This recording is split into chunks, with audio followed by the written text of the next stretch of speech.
জন্ম তো খুব সাধারণ। আমরা সবাই সাধারণভাবে জন্মাই। যারা অবিস্মরণীয় তারাও সাধারণভাবে জন্মেছে, কিন্তু আজ তারা অমর, চিরস্মরণীয়। সে শুধু তাদের কাজের জন্য, কর্মের জন্য। তাই আজকের কবিতা কর্মই অমর। সময় যায় গো হারিয়ে নিজের মতো, দিনের পর দিন হারায় সময় মতো। যায় না পাওয়া ফিরে কখনো তারে, হাতের পরে হাত কামড়ালেও পাবে না ফিরে তারে।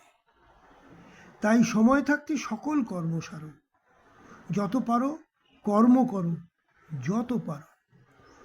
যেন সকলেই তারে রাখে গো মনে, যা কেউ যাবে না ভুলে কখনো জীবনে। অনেক কাজই তো আছে এই ধরায়, যাতে অমর হয়ে থেকে যাওয়া যায়। পরেরে যদি মন দিয়ে আপন করা যায়, তবে যেন তাতে মহাপ্রাণও হওয়া যায়। খাবার খরচ তো নয় গো বেশি নয়, বয়স হলে এ পার্থিব শরীর বিষময়। তাই সময় থাকতে থাকতেই ভালোবাসা দাও। এ ধরায় জেনে রাখো মৃত্যুই অবশ্য। প্রাণের বিনিময়ে প্রাণ যায় না পাওয়া, তাই তো এমন কর্মই করতে হবে, মরেও আফসোস হবে না মরার।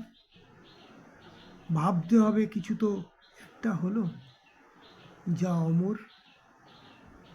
ভালো লাগলে লাইক, কমেন্ট, শেয়ার করে দেবেন, সাবস্ক্রাইবও করবেন। কেমন?